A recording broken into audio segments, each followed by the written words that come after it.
Dr. Brad Schoenfeld, your whole world has been, in essence, like studying building muscle and bodybuilders. And I mean, one of the things I want to dive into is how bodybuilding has changed and sort of even the Broscience and the philosophy of different bodybuilders and like what's real, what cuts through the noise, and really just how things have changed.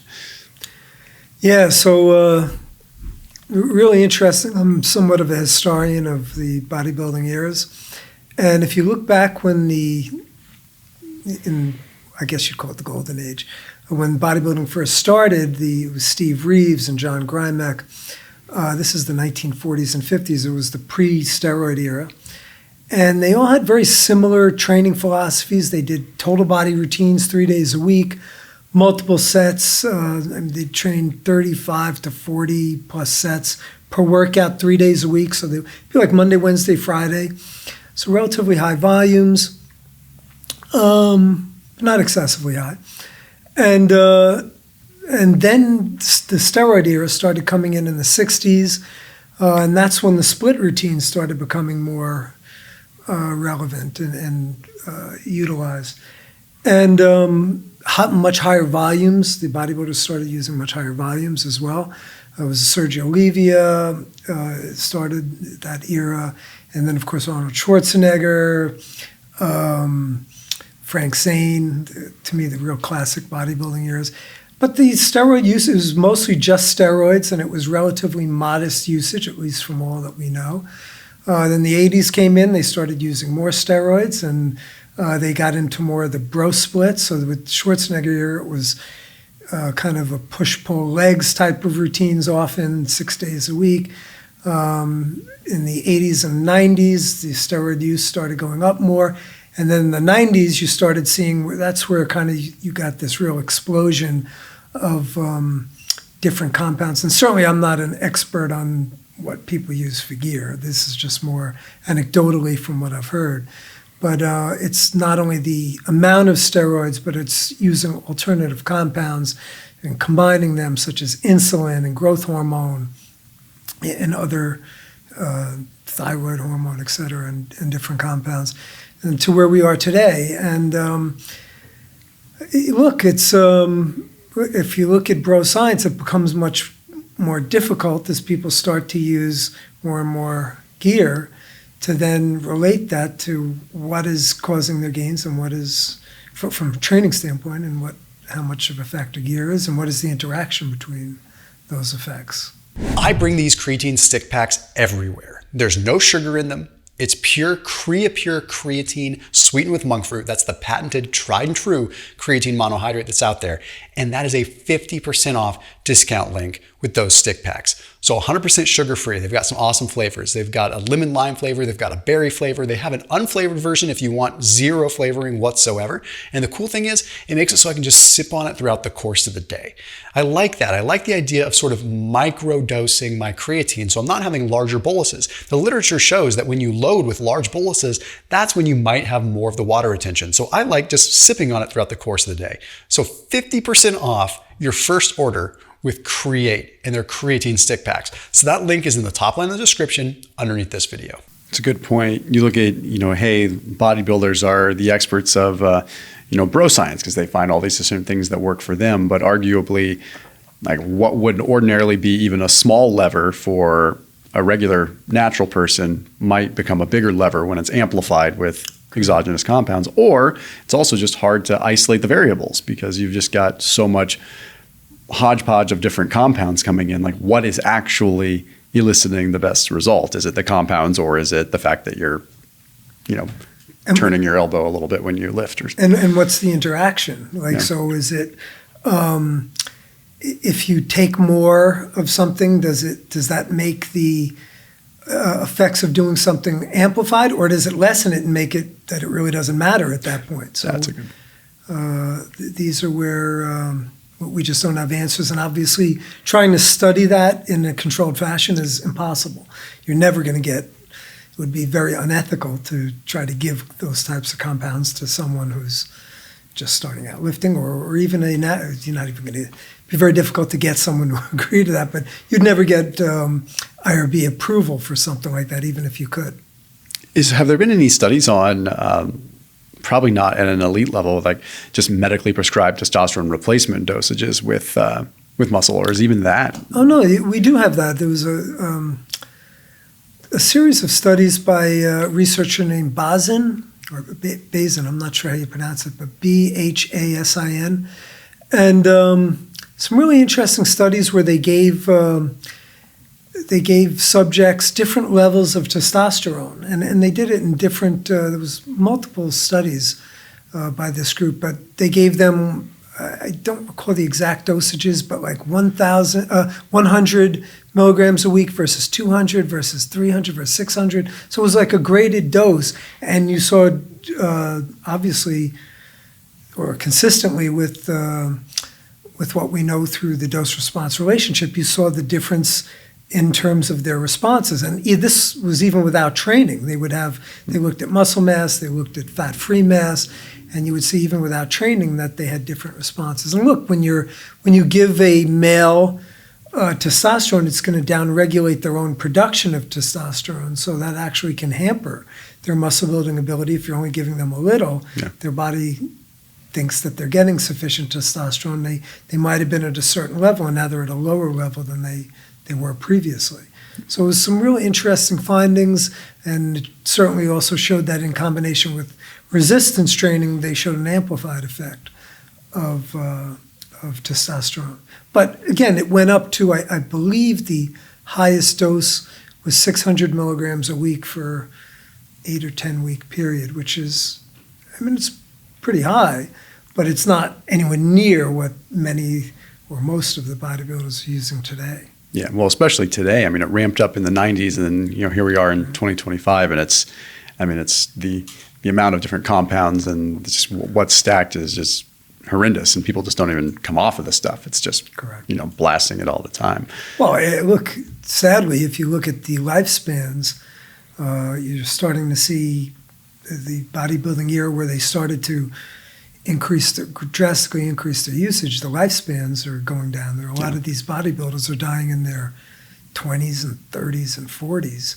Yeah. Whereas the older school ones, they're living. Yeah, Frank Zane, all these guys are living normal lives. Relatively old age. Yeah, it's from the workout split perspective. The reason that it shifted, do you think that it started to go to this, in the 90s, more of a hey, blast one body part a week, was simply because there was the ability to recover because of the increase in steroid usage? Yeah, hard to know. I've not spoken to any of the old school bodybuilders about that, what the theory was, and I'm not even sure they know. I think a lot of it is just tradition, that they do it because the bodybuilders before them did it. So where the transition was from the 40s and 50s to the split routine, if you're asking me to speculate, I would think that it was a natural progression of blasting the muscle and I would think the pump probably entered into that as well, that you got a better pump by doing more sets in a given session of a given exercise, or of a given muscle group. Do you think there's any bro science that maybe these bodybuilders have brought to light that has sparked the interest of research and kind of ultimately started as bro science, and be like, hey, wait a minute, this became something that is actually we didn't think about before, or maybe just became proven in literature that they had kind of tested first in their own sort of petri dish of bodybuilder stuff? Yeah, so I was a former competitive bodybuilder, and what actually really got me interested in research was the realization back in the late 90s, early 2000s, that we just didn't have a lot of research. People weren't researching hypertrophy for itself. It was a sports science function where it was kind of a secondary outcome to look at sports performance. So they cared about strength and power, and that to some extent it's produced or that's modified through hypertrophy, and thus you'd see some studies that would look at hypertrophy, but we just didn't have a lot of studies that certainly looked at all these topics that bodybuilders were using, and that became a focus of mine. I think that was one of the reasons that my research has become so popular, is that I was a personal trainer and a bodybuilder, and I wanted to study all the things that I was doing and that I heard others were using in their training that weren't being studied. And look, the bros, if you will, they know what they're talking about. So we certainly have refuted certain things in that regard. But I mean, bodybuilders early on were the first to know that consuming more protein was very important for bodybuilding. We didn't really start getting good data on that until the 90s. That when you resistance train, you need roughly double the amount, if not more, than double the amount of the sedentary individuals. And bodybuilders have been taking protein supplements dating back to the pre-steroid era. Is there anything that you could say safely, okay, that is 100% bro science that you see maybe floating around the bodybuilding world? Because you're privy to probably all kinds of interesting things that come across, your desk or in the bodybuilding scene. And I guess it's hard to ever say with 100% certainty anything, yes or no, because maybe what works for one person doesn't work for everybody else. Who knows? But is there anything out there that you're like, no, I can say confidently, based on what I know, this is bro science? Yeah, I mean, in many things. Now, you have to also realize that, I'm sure you do, that different bros have different philosophies. So when we talk about bro science as a single entity, it doesn't mean that all the quote-unquote bros, not every bodybuilder or gym goer thinks the same thing. But I'll give you a few. I mean, high reps are for cutting. One of my favorite anecdotes, I had a student back in the day, and I was talking about how, well, we now know that high reps, you don't get cut from high reps. And I had a student, and he raised his hand. He said, "What do you mean, Professor? Everyone knows that high reps are for cutting." And I said, "Well, who's everyone?" He goes, "Everyone. Everyone. Just go into any gym and ask." I said, "I'll tell you what. If you can come up with one peer-reviewed piece of research showing that high reps help you get more quote-unquote cut, I will give you an A for the course, and you never have to come back to the course for another class." Long story short, he did not miss any more classes, or he was not given an excuse, and he did not pass my course. So. Do you? I've thought about that one a lot. Not recently, but I thought about the whole high reps for cutting.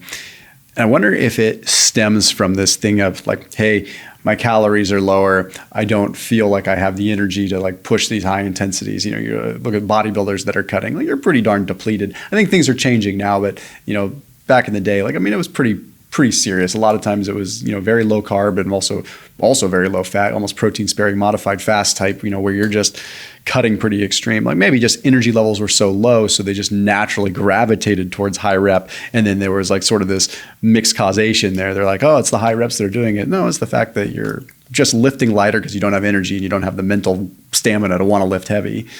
And it's coinciding with the fact that you're also getting leaner, so you're thinking that it's working. Yeah, I think that's part of it. But I mean, certainly when I was an up-and-coming bodybuilder, I was also taught that you burn in those fibers and you get the striations by doing these higher reps, where you're going to get more mass by doing the low-moderate reps. And I just wasn't very well thought out. I mean, the logic behind it was very weak. But yeah, it's interesting. Any other bro science? Yeah, I have concentration curls work that peak your biceps. One of my favorites. And your muscles are genetically predetermined to grow in a certain manner. You can't. So the peak of the biceps is getting that more mountainous look to them. So kind of giving it the way Arnold Schwarzenegger's biceps were. But if you look at Dorian Yates, he had very rounded biceps. He didn't have that quote-unquote peak that Arnold Schwarzenegger did. And many bodybuilders, it's the same thing, that you don't train for a peak. Your muscles will grow. They will hypertrophy in the way that they are meant to, or predetermined to hypertrophy.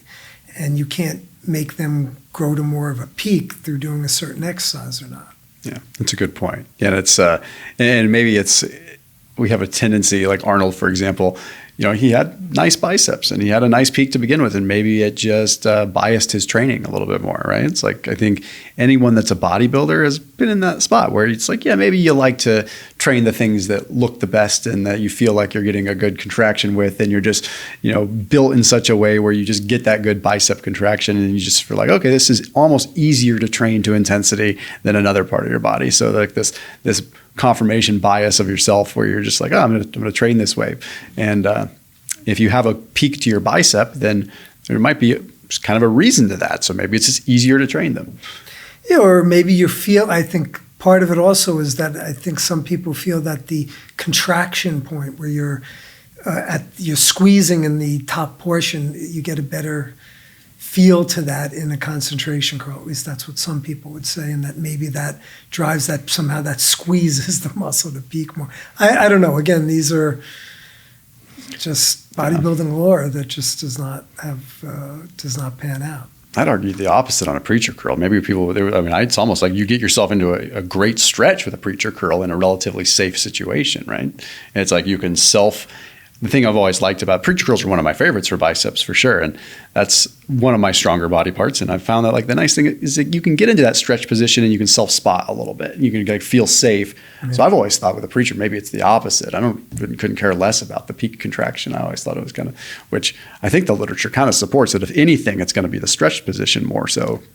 Yes, there is some evidence of that. But is it? So we not that it makes the peak though. No, it just definitely doesn't make the peak. Hypertrophy, yeah. Is it strong enough for most people to give a rat's about training in the stretch position, or not really? Well, I think the jury is still out whether lengthened partials, if you will, can enhance the hypertrophic response. It's a working theory, I think, that has weak evidence. There is some evidence that, and several studies have shown that training in the lengthened position, so doing lengthened partials, has greater effects on hypertrophy than doing full range of motion. But some literature doesn't show that. It could be muscle specific. There's some. At least one study now that we've shown that adding lengthened partials at the end of a set may enhance the hypertrophic response. Again, you'd never draw, one thing I always caution people, never draw strong opinions on limited research. Yeah. So I know people don't like to hear this. They want to run, they hear a study, and particularly if it supports their confirmation bias. That they're going to run with that research. But until you get multiple studies with replication, that's when you can start to have more confidence in your opinion. But the strength of evidence exists on a continuum from weak to strong. And I think most of the topics that we have with research are in the weak to moderate evidence. There's a few we have some quite strong evidence on now, like high reps versus that hypertrophy can be similarly achieved over very wide spectrums of repetition ranges. We have very strong evidence of that. But a majority of the other evidence on the manipulation of variables, I think, is certainly weaker. And we have to then express uncertainty, which I know people don't like. I know when I get interviewed, it's like, well, tell me this. And it's like, I can give you a general opinion, but I can't say that with a lot of strength of confidence. What about hydration status on the muscle and kind of internal leverage and being able to get more, contractile force out of it and ultimately more growth? Like if you're going into a workout dehydrated, have you seen anything on that? I haven't seen that study directly in that context, but I mean, certainly it makes sense that if you are dehydrated, that's going to negatively affect your workout performance. And we know that dehydration will have negative effects has negative effects on blood volume and other factors. And that can also affect your electrolyte status, which can affect contractility. So I'm not aware of actually looking at that in a controlled fashion, but certainly all the evidence from a logical standpoint would point to not being dehydrated. Yeah, for sure. I guess the reason I bring it up is in the Broscience world is it's a lot of use of glycerol, right? To try to achieve this significant pump or hyperhydration effect. And I guess some of the theory behind it is, okay, well, you're increasing internal leverage, you're having, fuller muscle bellies, which could, and But I mean, I look at, again, I'm a metabolic guy, right? So like, I look more at, okay, well, yeah, if your hydration status is better within the muscle, then, you know, and electrolytes are in check, then from a metabolic standpoint, yeah, makes sense from a, you know, muscle contraction and from, you know, calcium and just, you know, neural signaling, everything makes sense. That would make sense. But when it comes to actual like internal leverage and building muscle, that's not my wheelhouse. So I couldn't comment on that. But I don't know if you have any experience of people kind of messing around with glycerol, if there's any studies with that. All the studies that I've seen have been in like endurance athletes, like taking glycerol the night before to hyperhydrate to have, you know, more on board for longer endurance events. Yeah, I mean, so I'm stretching my memory now, but I mean, the studies that I recall on glycerin, almost all of them were acute. I don't recall any long-term where they've actually looked at muscle development using that. So when you're looking at acute studies, acute meaning that it's a one session and what the effects on performance or whatever. So I don't, and just because something shows, we discussed this in an earlier segment, but just because something shows effects or doesn't in a given session does not necessarily mean that that would happen over time, that the body can, particularly if it does show an effect, the body can regulate if it's consistently given it, perhaps, and then not show that same effect over time. So we don't know. What do you think about, and we get other kind of Broscience things? Like, you know, there's a lot of people that are proponents of like more extreme static stretching at the end of you know, workouts or at the end of a set. You know, John Meadows used to talk about it. I remember Dante from Dog Crap Training was always talking about like doing these pretty unique stretch positions. I did that and I had tremendous growth during that phase, but I can't say it was because of the stretch positions. But it was like, I remember after biceps, you would have this one where you'd put wrist wraps on and you'd like hang in like a partial, you'd put the bar up on a Smith machine where it was like just about, you know, neck level. So you could still kind of have the support of your toes and you just kind of hang in this extreme stretch. And it would burn like a mother effer. It was horrible. But I mean, anything there is there, because there's still bodybuilders to this day that still talk about it. Like, I don't even know Dr. Mike Israetel, he doesn't say about static stretching, but he's big on the stretch, right? Big on the stretch. Is it worth paying attention to? Yeah, so I think we can go two ways with this. There was, I know early in my bodybuilding career, it was promoted, there was a guy named John Perillo, you might know, and I remember he talked about extreme stretching for fascia. His theory is that the muscle is surrounded by connective tissue called fascia. And his theory is that the fascia was very tight around the muscle and it impeded the muscle's ability to expand, to grow, and that if you can stretch the fascia, so he called it, I think, extreme fascial stretching. And we don't have any evidence that number one, that you can stretch the fascia surrounding it, and that there's any evidence that impedes or restricts muscle growth. Now, that's never been looked at. I think the logic behind it is weak. Yeah. But certainly we don't have any evidence that is an impediment to growth. When you talk now about doing, like John was a proponent of using post-fatigue or post-failure extreme stretches. So like let's say he was doing a pec fly, and then at the very end when he couldn't do another rep, he would just hold that and do very short range pulses in that lengthened position. It's a really interesting topic. So we do have some studies that have looked at lengthened stretching under load, so that's loaded. It's not just stretching, but it's loaded stretching. So basically, he would stay within the pec deck and continue to do that, and kind of like you're talking about with a hold.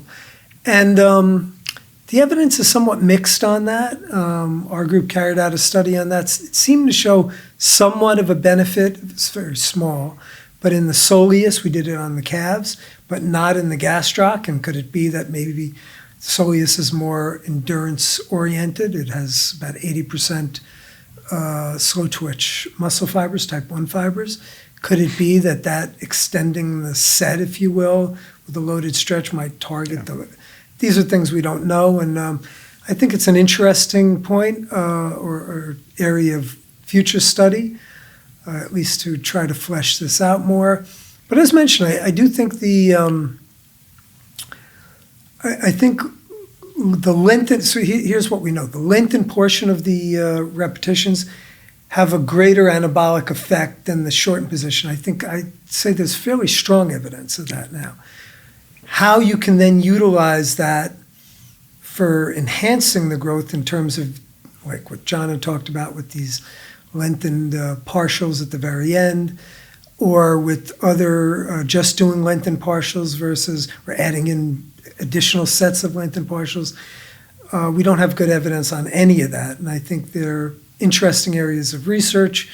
And again, without evidence, I would say they're worthy of experimentation. Dr. Mike Israel, you mentioned him, good friend of mine and colleague, and he's one of the best at coming up with theories and putting them into practical, into layman's terms for practical application. I think what he's talked about has certainly a good basis for implementation on an experimental basis, even though we don't have good evidence on that. What about another one that it's hard to tell if it's Broscience or not? I guess it skirts the line a little bit more on the fat loss side too, but like cardio pre-lifting versus post. That's always been cardio pre-workout can impede muscle growth, whereas cardio post-workout, you're in a little bit safer of a position. Is it, in your experience, does it seem just have to do with the fact that maybe you fatigue yourself a little bit beforehand and that's really it? Or is there any metabolic component going on to doing cardio prior to lifting? For which? For muscle growth, right? So cardio pre-workout will say, hey, you'll fatigue yourself, so you're not going to be able to lift as much and you're going to have less muscle growth, right? Whereas like doing cardio post-workout, you're in a safer situation because you're not, but in my experience, I'm not do exhausting cardio before lifting, but I've never found that it's like limited my strength, but people used to swear up and down. I still kind of do, kind of in the Broscience community, I guess. So that comes down to what it really depends on the type of cardio you're doing. If you're just walking, so if you're getting on the treadmill and walking for 30 minutes or 45 minutes, probably not going to have any negative effects. If you're doing any serious cardiovascular exercise before you're lifting, that would be the one instance where certainly there's some evidence signaling-wise that it has negative effects, and that it probably is going to impair your performance, which logically will not be beneficial to. But I'd say this, that the thought, my opinion has shifted over the years, that it had been, there was something called the chronic interference hypothesis that stated that, and this was based on rodents, a lot of rodent research, that if you did long distance training, it's going to upregulate catabolic enzymes for atrophy that are more atrophy oriented and that interfere with hypertrophy, and vice versa. If you're doing resistive type exercise or anaerobic exercise, it's going to upregulate your anabolic pathways, and that they're metabolically incompatible. That is really not the case. So, or at least within fairly wide limits. Now, if you're just starting out training, there's actually evidence that adding in some relatively modest aerobic training might have beneficial hypertrophic effects. I think it's just it's adding some more volume to your training. And as I think there's something to be said as your training status is getting higher and you're getting closer to your genetic ceiling, that there may be some limiting factors and you need to be more careful. But here's what we don't have good evidence of. If you're doing a lot of cardio, certainly if you're doing long distance cardio with intense resistance training, it's just logically going to bring you closer to an overtraining or certainly non-functional overreaching effect, and have negative effects on your performance and on your immune system and other factors, and that's going to be a negative. So you certainly need to be more cautious about the volume, duration of your cardiovascular exercise, your intensity of your cardiovascular exercise frequency. The manipulation of those variables, I think, need to be more and more scrutinized as you're getting more and more experienced and higher, closer to your genetic potential, because your capacity for growth is limited. And that's where the potential negative effects, I think, can come into play more. So I think that really there's a spectrum there as to, on the less trained side, there's going to be much less of an effect. Now, look, I still think you never want to do marathon training if you want to maximize hypertrophy. That's always going to be, just because we don't have any research on that, it's pretty obvious that that is not going to be conducive to hypertrophic goals. But for the vast majority of people, certainly doing modest amounts of duration, intensity of training, so doing HIIT workouts, high intensity interval training, 3 days a week, 20 minutes a day is not going to kill your gains. Walking for 35, 40 minutes per session per day isn't going to interfere with your gains. Yeah, I mean, if anything, you're going to get some angiogenesis out of it and possibly even improve your muscle growth, get a little more blood flow out of it. Exactly, and recovery is based on blood flow to tissues. So I think it also is not good to be a couch potato after your workout. Yeah, which, I mean, that's a perfect intersect of things we've talked about before, where it's like you have to find that balance of, like, if you train to obliteration to the point that you can't move and you're immobilized because you're so sore and you can't get the blood flow and you can't get the recovery, like, then you've gone too far, right? So it's like, okay, maybe you blasted yourself in the effort to grow, but you've passed that line of diminishing return and you've now hindered your subsequent workouts for the next few days because you're miserable, right? I had a theory too that, I mean, it's on the metabolic side, like with fasting and things like that, it's fairly flushed out that, you upregulate and downregulate different enzymatic functions and like PGC1A and PPAR alpha and all these things that kind of like switch you into a little bit more fat oxidation, so you can actually be a little bit more muscle sparing as you've conditioned yourself to do that. So it makes me wonder, on the cardio side, to a certain degree, if maybe you can actually preserve gains a little bit by training your body. Hey, like, you're not breaking down muscle every time you go walk, or you're not breaking down muscle every time you go run. Whereas you take someone that's hypothetically never done cardio before, they've just lifted, and then they go run. Like, is that such a shock to the system at that point? Then the body's saying, hey, wait a minute, whoa, this is not normal. Okay, like, we do break down, versus a body that's been a little bit more conditioned, like some of these hybrid athletes now that are saying, like, hey, I run 50, 60 miles a week and I lift and I don't lose muscle. Well, maybe that body is a little bit more conditioned to say, yeah, this is normal for this person. We're not going to like signal a bunch of atrophy the moment that they start running. Yeah, look, I think we get anecdotal claims of a lot of things, but the body is very adaptive, very resilient. So when you continue to do things over time, the body tries to adapt. These are basic survival mechanisms that are inbred into humans, into every organism, every living organism, basically. How that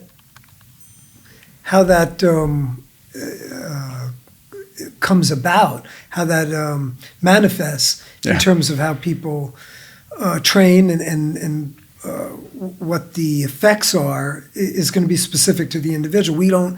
These are things that people try to look to research, and we just don't have. Trying to study these types of topics becomes very difficult.